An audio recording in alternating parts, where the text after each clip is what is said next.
Affaire drogue en Côte d'Ivoire que les autorités judiciaires soutiennent les efforts faits par les autorités de police PPACI. Pour plus de détails après le générique.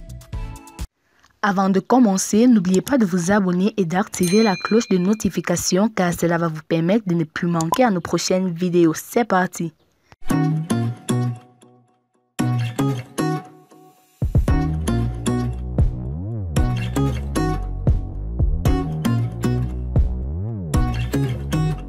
Justine Koné-Katinan, le porte-parole du Parti des peuples africains Côte d'Ivoire, PPACI, a animé une conférence de presse ce vendredi 10 juin 2022, au siège du dit parti à Cocody Riviera 3. Le deuxième vice-président du parti de Laurent Gbagbo a abordé plusieurs sujets dont l'affaire de trafic de drogue en Côte d'Ivoire. Le PPACI souhaite de ce fait que les autorités judiciaires soutiennent fermement, en aval, les efforts faits par les autorités de police en amont. Le commerce de la drogue a pris un tournant suffisamment angoissant pour nos concitoyens. Après la saisie par la gendarmerie nationale en février 2021, 2056 blocs de cocaïne brute d'un poids de 1,56 tonnes dont la valeur est estimée à 25,560 milliards de francs CFA, en provenance d'un pays de l'Amérique latine, un vaste réseau de trafic de drogue vient d'être découvert, incriminant forces de sécurité et hommes d'affaires, a déclaré Justine Koné-Katinan dans ses propos liminaires au cours de la conférence de presse en marge du lancement de la tribune du PPACI. Ce gros scandale donne à s'inquiéter que notre pays soit devenu, en si peu de temps, la plaque tournante de la drogue en Afrique. Aujourd'hui, selon plusieurs rapports d'ONG, hormis la recrudescence des fumoirs dans les villes et dans les villages, les écoles et établissements scolaires sont devenus des lieux privilégiés d'écoulement de ces toxines. Ce qui pourrait expliquer les violences, les viols et autres formes de dépravation qui y règnent, avec en prime la baisse du niveau scolaire. Fait-il savoir, la drogue alimente la violence, à en croire le deuxième vice-président du PPACI, la drogue alimente la violence, génère la circulation des armes et, dans beaucoup de cas, alimente le terrorisme et toutes les autres formes de crimes organisés. Pourtant notre pays est déjà dans l'œil du cyclone du terrorisme. Il en veut pour preuve qu'au plan économique, le blanchiment de l'argent de la drogue a un effet inflationniste.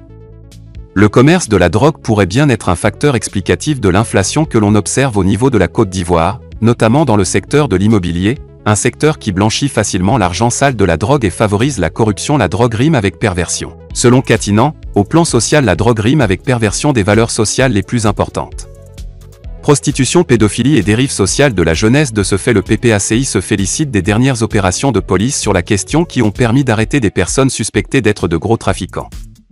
Le PPACI souhaite que les autorités judiciaires soutiennent fermement, en aval, les efforts faits par les autorités de police en amont.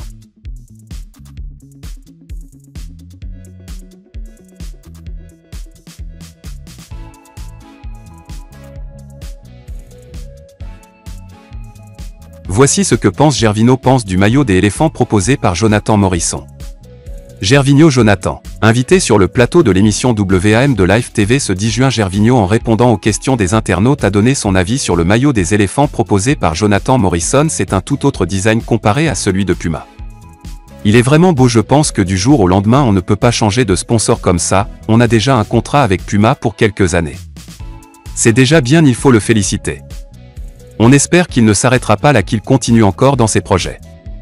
Avec Puma, je crois que ce n'est pas un contrat qui va durer éternellement. Il pourra avoir sa chance demain. J'étais sûr que ça ne pourrait pas fonctionner maintenant vu qu'on a déjà un sponsor. Qu'il continue comme ça, il y a d'autres clubs en Côte d'Ivoire, en Afrique qu'il peut sponsoriser. Bonne chance à lui et bonne continuation. Voici le nouveau maillot officiel Puma des éléphants de Côte d'Ivoire. Voici celui proposé par Jonathan Morisson. Maillot Jonathan Morisson. On se souvient qu'après que Puma, l'équipementier officiel de l'équipe nationale de Côte d'Ivoire, ait dévoilé le nouveau maillot des éléphants, nombreux ont été ceux qui ne l'ont pas trouvé fringant. C'est dans ce contexte que Jonathan Morisson a dans son antichambre proposé un design de maillot qui a été fort apprécié du public. Le président de la Fédération ivoirienne de football a rappelé que quelle que soit la beauté du maillot, il était impossible maintenant d'en faire le maillot officiel des éléphants.